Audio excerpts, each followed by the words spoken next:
welcome back, welcome back, welcome back to Going Public.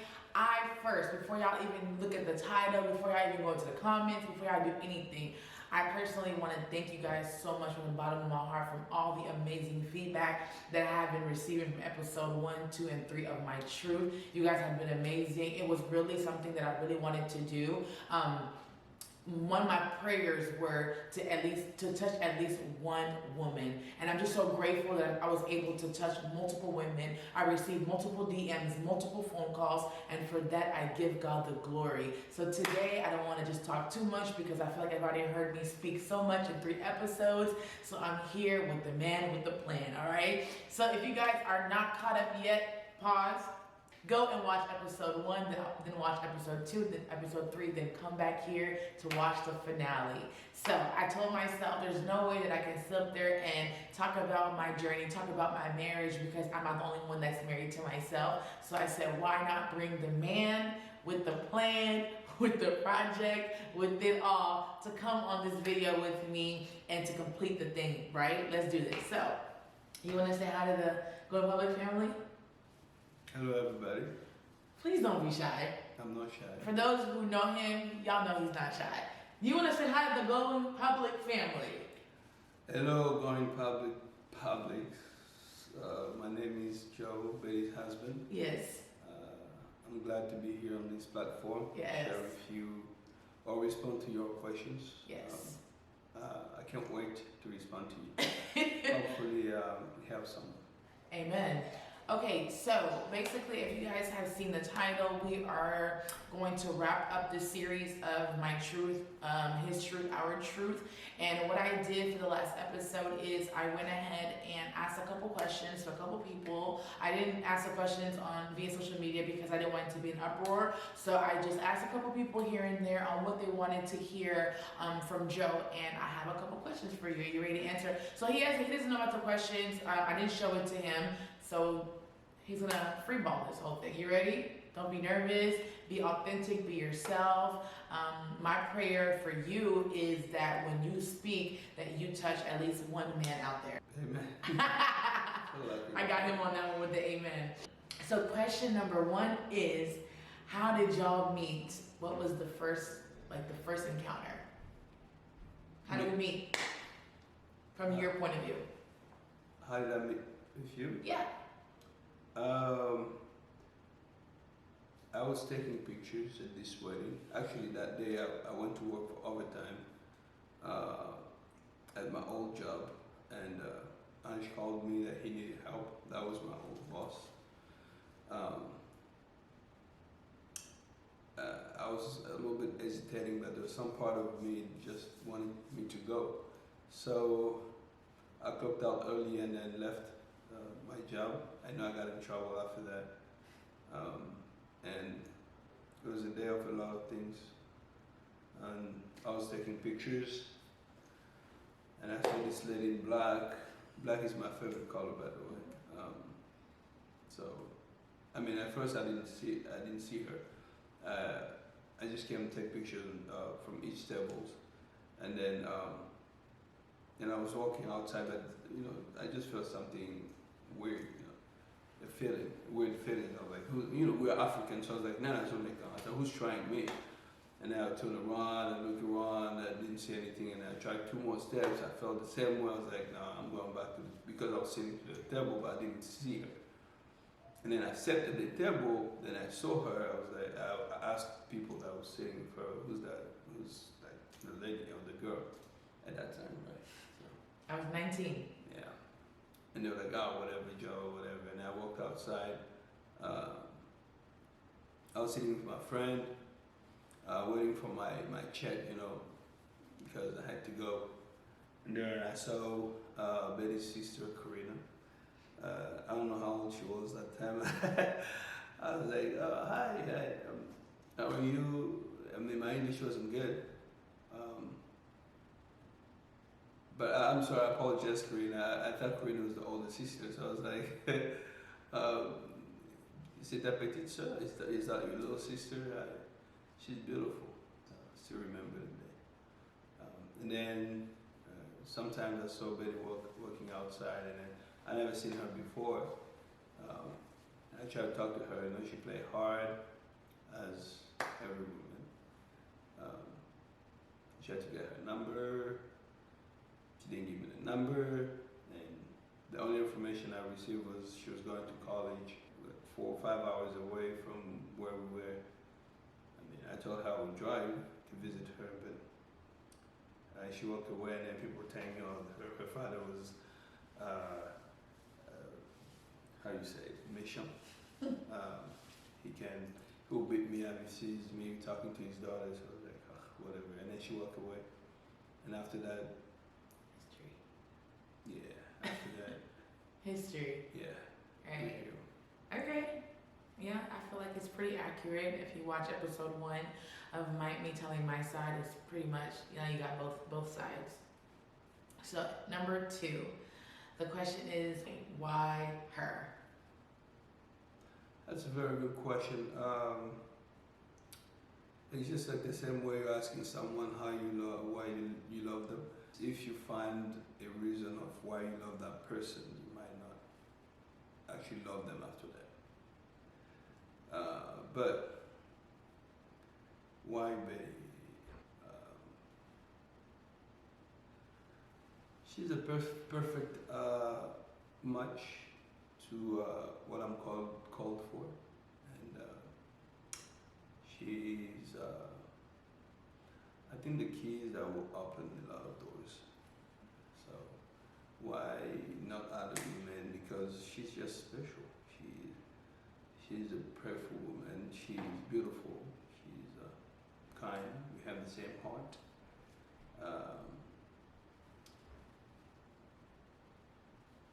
And I love her. That's why. Okay. Yeah. Alrighty. The questions are getting deeper and deeper and deeper. Are you ready? Okay.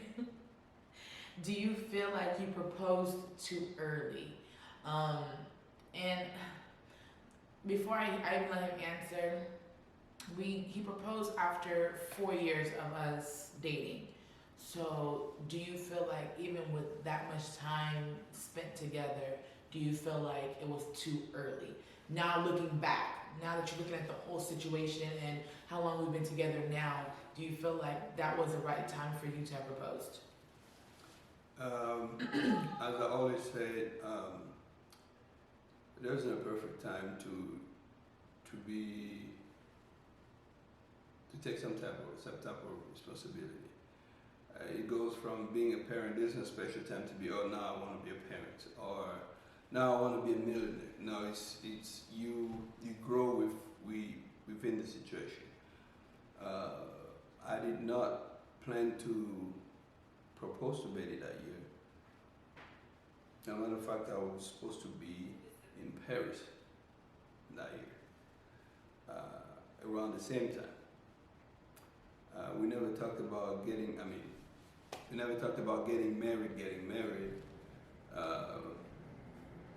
We just thought that one day we'll get married, but we never planned that this year we're gonna get married. But I just went and buy my ring, so because that was the best thing to do at that moment, at that time, and I think it was the right time because God's plans are God's plans. There was no difficulty to go get the ring. I had a good job.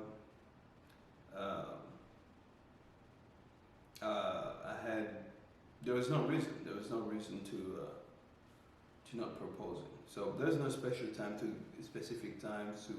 If you love your woman, you love your wife, you love your girlfriend, you love your baby mama, you love your, I don't know how you call them, and you decided to go ahead. There's no specific time. If you think it's the right person, if God touched your heart and it's the right person to be with, of course with the help of God, go ahead and do it. But there's no specific time that you all have to be together for 6 months, a year, whatever. No, God will send you a good person at the right time. Just trust the process. All right. Okay. Question number 4. How was your foundation? Do you feel like it was secure or fragile? Foundation, I'm guessing they're meaning in the sense of like after the proposal, once we got married, do you feel like the foundation was fragile or secure to start off this thing called marriage? As I say, prior to this question, you've never been ready for anything, you know. Foundation wise, as far as marriage, I never been married before, so I didn't know what was waiting from your neck to on the other side of the door. But what is our secret is our friendship. Those 4 years we were not just lovers, we were friends, we were best friends. So I think that isn't even a reason why even we go to our parents today, they still think that we're girlfriend and boyfriend, but we're married, what, forever? So, foundation, I think we were just, I was at the age where a normal person will go through that marriage stuff, and foundation of being prepared, I was not prepared because I mean, you're trying to go to the third grade or fourth grade. I don't know how they're going to prepare you, but I mean, you just finished third grade. I think you mastered on third grade, so you're ready for the fourth grade, and you don't know what's waiting for you there. But all we know is you are the right person, and you're in the right place, and you're smart. So foundation, no. Where I did not have a foundation. I mean, I can take example of my parents, being married, Dennis' parents, that women in general are prepared for marriage for the entire life compared to men. Women, they will send them to the kitchen. This is how you cook. This is how you season your food. This is how you fix your table. This is how you fix your bed. Wash your clothes, shower, whatever, many times you want to shower every day. But us men, it's just like a man doesn't cry, a man doesn't break down. That's all the advice we get our entire life, even in company, even just in society, or even among friends. We just, a man doesn't break down, and man doesn't cry. So that's the only one I would say foundation that we have. So that's all. Yeah, so I really believe that's really important to make sure that before you go into marriage, that your foundation is very secure, it's very sturdy, it's steady, it's not fragile at all, because it's from the foundation that everything else, that it will hold everything else. So, yeah, and I would just add to that our foundation, I mean, not from parents or pastors, but our foundation was our friendship. Was it enough? Our friendship? No, the foundation. Do you feel like the friendship being the foundation was enough? I think it's a very important key. Yeah. It was enough to get us to here. But was it enough in the sense of, like, when it comes to like communication, when it comes to certain things that we missed at the beginning, you feel like, do you feel like it's because of the foundation not being as secure as it should have been? Like I said earlier, like for our marital counseling, we didn't really have that marital counseling. If I can be completely honest, we only had one session, right? Yeah, but I don't think people still go separate ways with best counseling. That's true. Right. So for me, I think the foundation starts with you too. It starts with your friendship and how you talk to each other, how open you are, because we might be perfect to each other, but if there's no communication, that's a bad start. When I'm talking about communication, I'm talking about everything. Yeah. You know, how you feel. You know, share your feelings, share your thoughts. Feel free to talk to your partner. So I think we did have that during our friendship before we get even married, whatever. So that's I think for us that was a foundation. Of course, marital counseling is also a very important key because Very important. that's where people tell, oh, I have a 200 credit. I have my credits at 200, or I have 50 or 100, $150,000 loan. You have to know everything because you have to know Where you're getting yourself where, into. yeah, it's not just about love. I mean, we're trying to build something here, so I have to be ready. How much will I spend every month? What will I do if it happens that I have to help him pay his student loan, or he has a 15 repos, but I love him, right? Which we appreciate you, and we have to know, because Right. collection will start calling, hey Joe, I want to talk to Betty. Betty have her phone number, It's just because you're married to the person. So the counseling from pastors or from your parents is very important. It's a necessity. Yes, it goes along with friendship. Yes. I'm talking because I'm from African and Congolese community where It's kind of taboo sometimes. not just taboo, it's just also like how you talk to your woman. Yeah. It's like, hey, petit, like, I mean, I can call you petit in a joking way, but it's not gonna be like my dad said, like petit. Like you treat your woman as a slave, or she's inferior to you. I mean, that's a natural thing. We know the man is the Head of the household. head of the house, and then the woman, the wife is there to help, but you don't treat the person as a slave. So I'm talking from that perspective. Friendship is very, very important to save you on the long run. Okay. Well, with that same question, I feel like question 5 kind of piggybacks a little bit. So question 5 says, what is your definition of strong communication? Well, strong communication. Strong communication, I would divide in different points. Okay. In strong communication, we have the speaking, Okay. and then we have the listening, and then we have the learning. Mm. So on the speaking, when I'm speaking to you, I don't want you to listen or hear me. I want you to listen to me. I don't know if it's clear enough.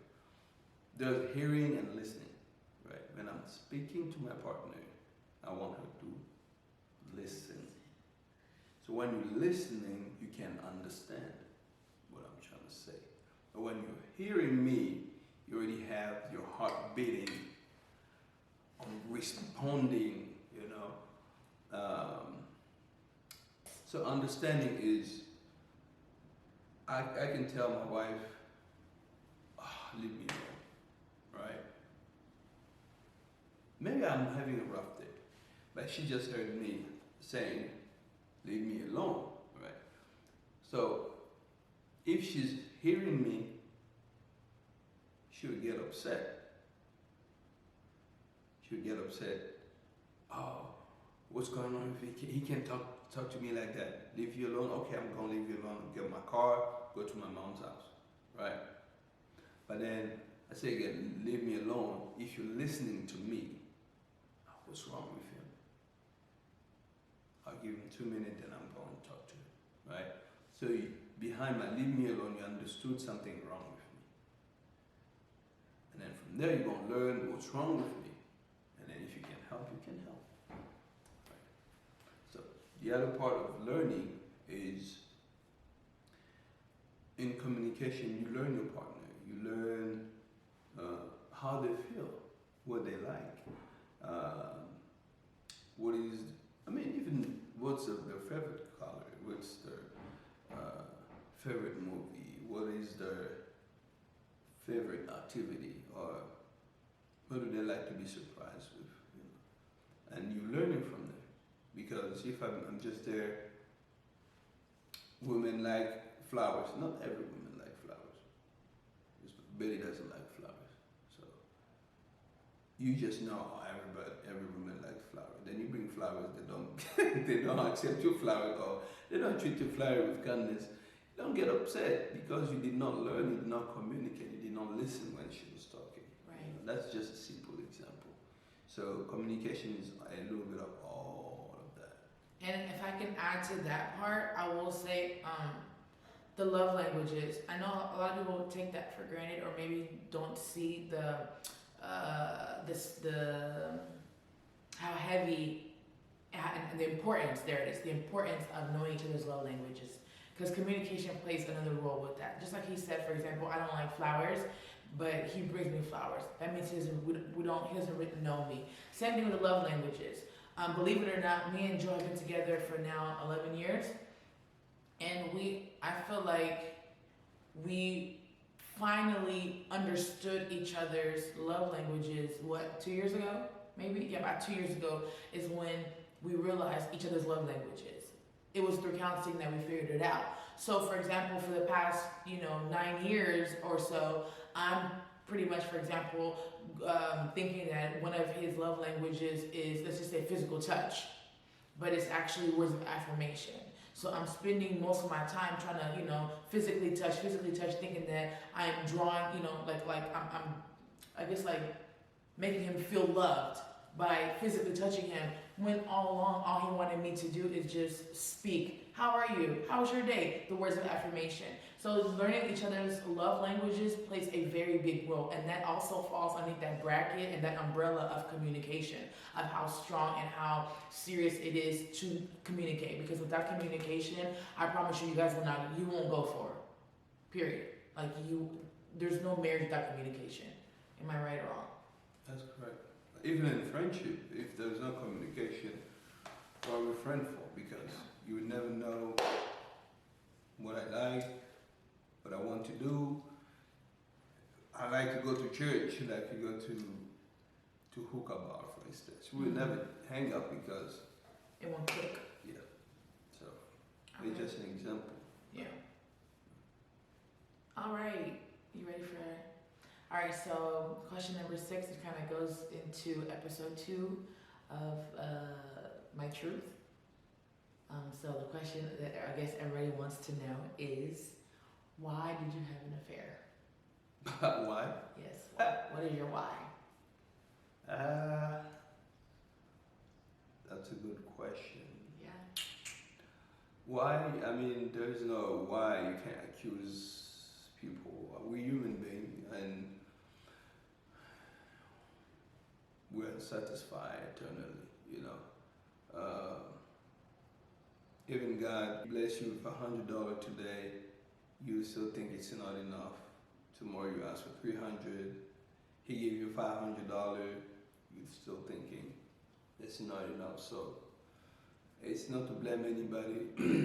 It goes back to what I said about us men growing up, not having a type of support where type of training. We're always like, hey, that's in Lingala. And that a man doesn't break down. Mm-hmm. Or show emotion. Yeah, but we do have emotions. But since you grew up with like, hey, a man doesn't expose his feelings or whatever, you keep it inside. You can't tell your wife, hey, this is what I like, or you're not happy about something, you can't go cry out to your wife like, hey, we go back to the communication thing. Yeah. So then when you start missing communicating, then there's a space. Let's say I woke up in the morning, she doesn't say hi to me, or she doesn't say good morning, or she doesn't say I love you, or she doesn't ask you, how are you doing? How are you doing? I mean about how are you doing, right? But then that's XYZ in the morning, hey, good morning, how are you doing, right?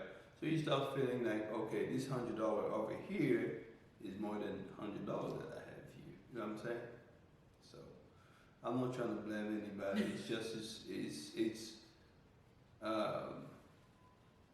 just a part of insatisfaction, but was kind of stupid, because it just goes back to communication. You have everything there, you just didn't communicate. It goes back to what you said, love language. You have it here, but you did not communicate, or there's no understanding. So it's nothing to blame anybody about, oh no, you didn't cook good for food, or you're not beautiful enough, or whatever. No, it's just the human nature, basically. Okay. All right. Question number 7. Do you think you deserved her forgiveness? It's not for me to judge if I deserve. It's for her to judge if I deserve her forgiveness. Okay. I asked for forgiveness. That's all I did. So I sent a message to the receptor to accept the message. You know, if you ask me, I deserve, and I say yes, I deserve, that's kind of like a dictator. Like, okay, I say forgive me, that's it, let's move on. No, people have feelings. So people's feelings got hurt. People need time to heal. People need time to grow from the situation. So I don't think me responding to yes, I deserve her forgiveness. That's not for me to respond to that question. But good question. Okay. All right, we'll just leave that one there like that. You're not satisfied with my response. Do I deserve your forgiveness? Okay, there's so no. Next question. You did not respond to my question. Wait. Next question. What are your thoughts on therapy, marital counseling, and just like personal, like, I guess the question is based off like, for example, the affair happened or whatever, or any trauma that goes on in somebody's life, right? What are your thoughts on therapy for yourself? What are your thoughts on therapy for your spouse, her getting her own therapy? And then what are your thoughts on marital counseling therapy? Same thing. Therapy is very important. It goes back to communication. You're communicating your feelings to someone that you don't know because you never talk to them, they don't have anything to do with your life, and I don't think they're going to tell anybody. So you're just communicating. Right? It's always good for somebody to listen to you. Always important for somebody to listen to you. And I don't think while you're fighting with your husband or your wife or your girlfriend or your fiance or your friend, while you're in the fight, you will listen to each other, and you're not gonna understand the feelings between that everybody is going through, right? So I think therapy is very good, it's very important, but you have to choose the right person. Correct. We're in a country, no shades to the United States of America. The therapy is important, but you just have to pick the right person. Correct. I've seen clients doing even the wrong thing with the therapist, where the therapist falls in love with their clients. If you're a Christian, I'm a Christian. I go to a Christian therapist. I'm not saying that's perfect, but that's my preference. Because with the Christian therapist, we will still get advice according to the Bible, but with the human experience as well. The spiritual and the physical. Yes. But if you're not Christian, it's not a problem. You still need therapy to whomever you feel comfortable with and share. It's always good to share how you feel.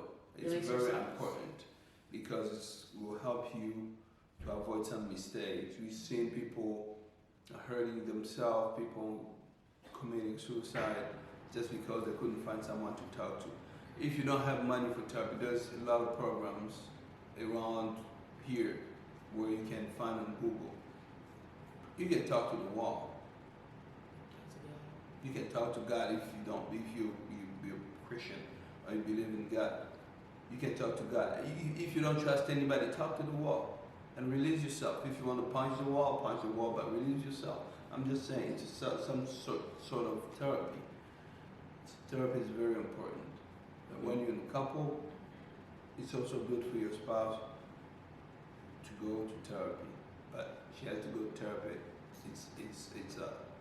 It's a two-way street. yes. And then you have to allow her to go, and she has to allow her to. So you have to be a part of the decision.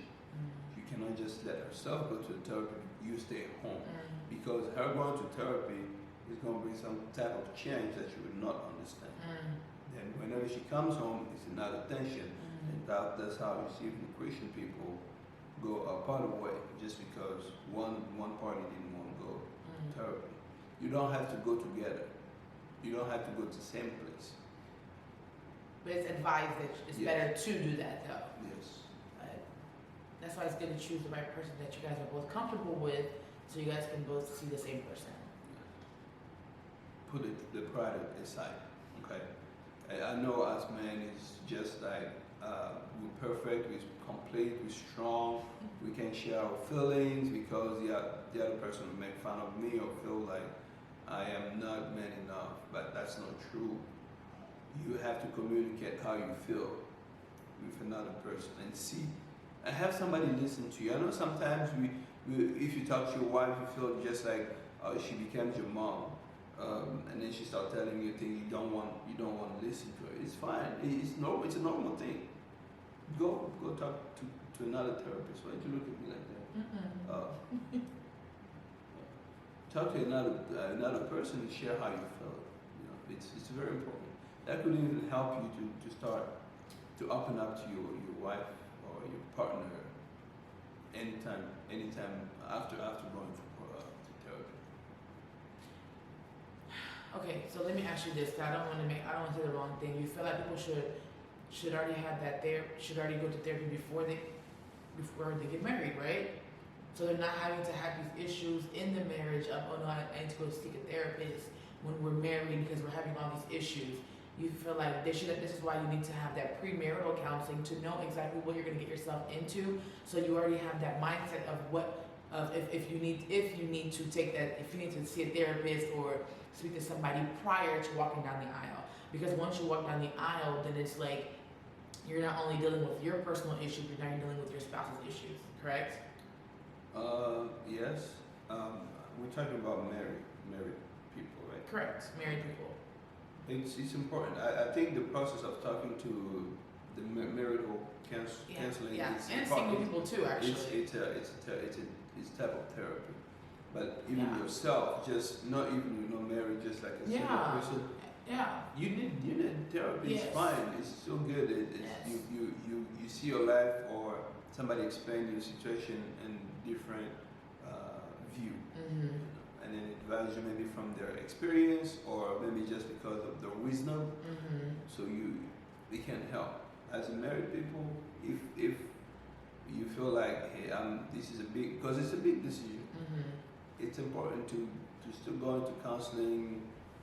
It's important. Very. All right, that's a good answer. Question number 9, we're almost done.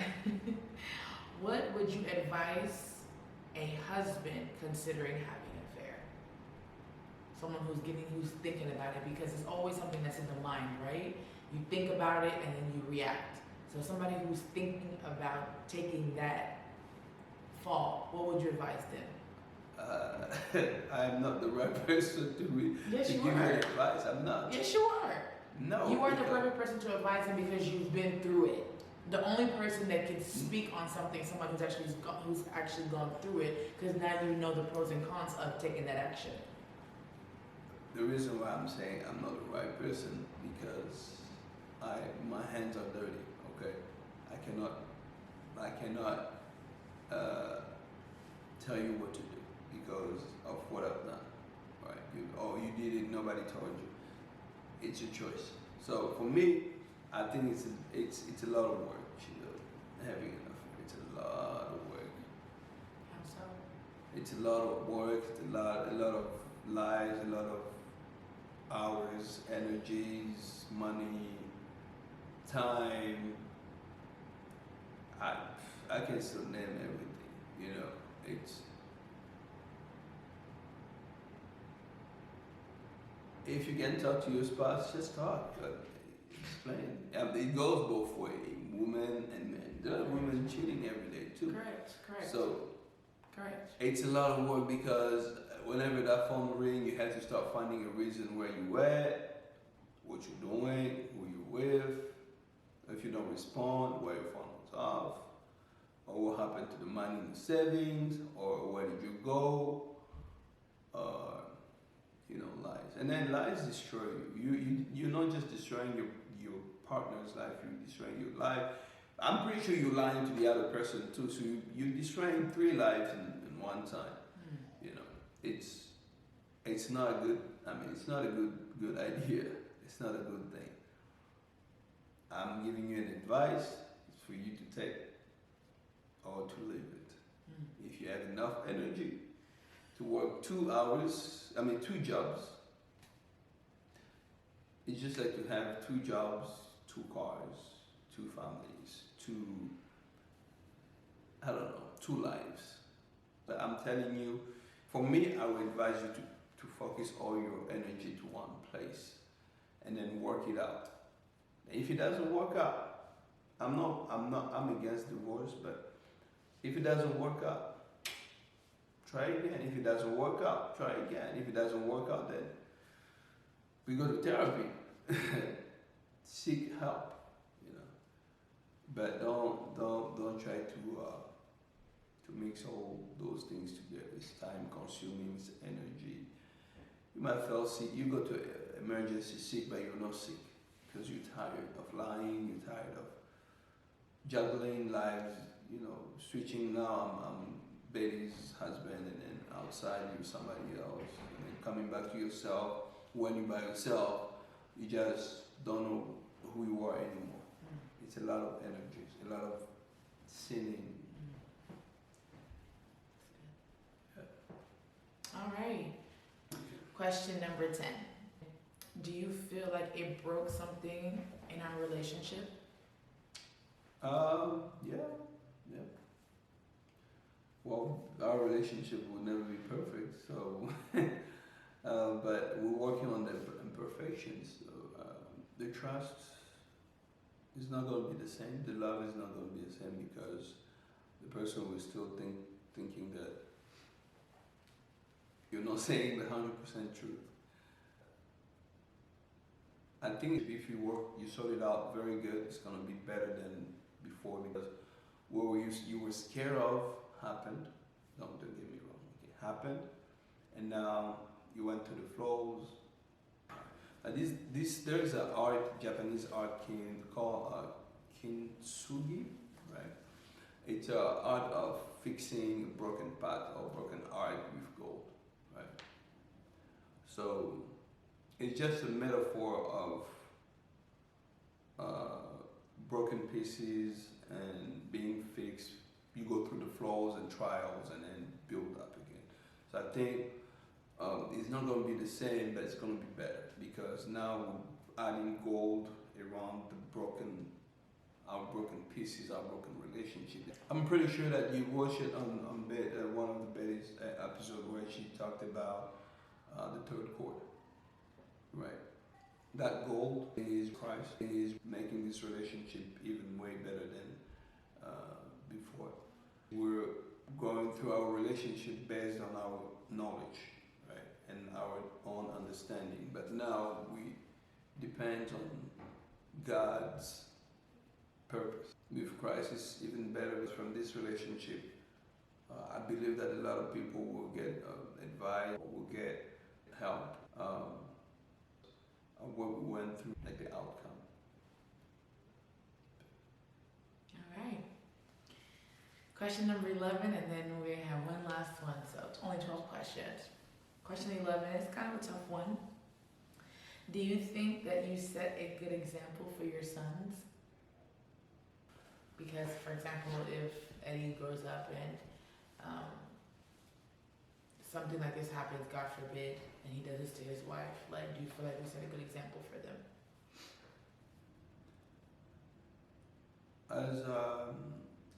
as a father, we always, or parents, we're always trying to be the best example for our children. Um, I don't wish this situation to anybody. We went through this and then we're here sitting together, but a lot of people don't see don't see each other or don't see eye to eye, right? It's just because maybe they did not communicate. The best example I can give to my sons or my daughters or my niece, my nephew, my friends is communication. If we communicate better, I don't think we'll get to this point. Friendship. If we're a friend and we keep that communication rolling, I don't think we'll get to some point of like start to trying to find out or seek out. That's what I meant to say. So I don't think it was a good example, and I don't wish it to anybody. But what the example that I said to them is, stay faithful to the promises to God and to the person that you're committed with. That's about it. All right. And last question. What are your final thoughts, final advice for a young couple? Someone who's coming to you and telling you either they're getting married next week or someone coming to you telling you that they just got married last week. What are your final thoughts for them?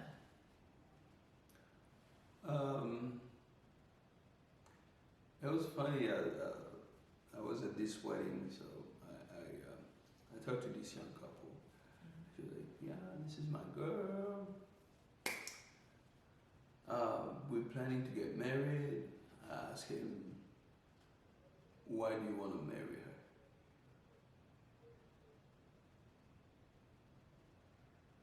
He took a pause just the way we took a pause right now. And then he would come back with, "Oh, she's smart, she's nice, she's beautiful." I showed him the room. The room was full of beautiful women. And some of them have degrees, some of them still going to college, some of them have businesses, some of them, you can name it. He couldn't respond to me. So I will go back to what I'm trying to say is, you just don't get married because people are getting married, or you dreamed about a wedding, the white dress, and a room full of people, or with your 150 guests and your $15,000 dress. No, that's not marriage. Marriage is after you say I do. As Betty told Joe, we were boyfriend and girlfriend for about 4 years. Trust me, we went to movies, we traveled, we cried because she lost her father while we were boyfriend and girlfriend. But when we say I do, the 4 years, I'm back to 0.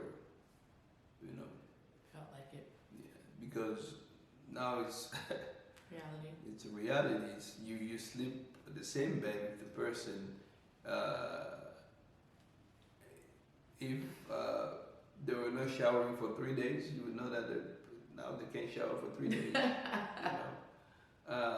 If they didn't know how to cook, because when you were visiting her mom was cooking, and she pretended like she cooked. Now you know. So it's a lot of things. So everything goes back to 0. But again, friendship. Like before even you combine that lovers and friends together. I promise you, I will testify that, I will confirm that our friendship also saved our marriage. It's not just the counseling or the communication, our friendship too did. So if you already got married, try to find a friend in your wife, inside your wife. Try to find a friend. Try to understand what your wife likes in her friends. Just make her your friend. I know we love to. I'm gonna hang out with my boys. It's good. I'm gonna hang out with wife. You know, I'm gonna hang out with my friend. Take your wife. Or just go hang out. Hey, let's go play golf today. You know, I don't know how to play golf. I would go and make fun of myself. But we had fun. You know, so friendship is important. Communication is important. That's what I can tell you. There's no other magical formula around that. Communication will save you. And prayer. Of course, in prayer. I'm talking general because some people that are watching us don't believe in God. We pray you do. We pray we do. Yeah, we pray you do. Friendship, communication. I think that's all I had for you today, sir. Thank you so much for coming on my channel. Thank you for speaking to the Going Public family. Thank you for giving them your, I was gonna say your authentic self, but I don't feel like you're being authentic because normally you're cracking jokes and just being a crazy person, but Yeah, I'm not cracking jokes because you have to topic respond is to my serious. question. what question? Did I deserve your forgiveness? The topic was a little shaky, so thank you so much for coming. I don't really think I have anything else to say or to add on to what you said. I think you said a lot. I think you said basically what the people wanted to hear you say. You answered all the questions. So we're gonna close the video here. Thank you guys so much for watching. Like this video, comment on this video, comment below. You just know that I'm not being forgiven yet. Okay. He's been really? Still working on it. No, he's been forgiven, but we're still working on marriage. That's a lie, but thank you for having me. Stop, really? Anyways, so yeah, thank you guys so much for watching this video. Like, comment, share, and subscribe because the Going Public family is just gonna keep growing and we're gonna keep, giving out more videos like this. And if you wanna see more stuff like this with other people, maybe other couples, just comment below and we will see you guys on the next one. Bye. Bye-bye.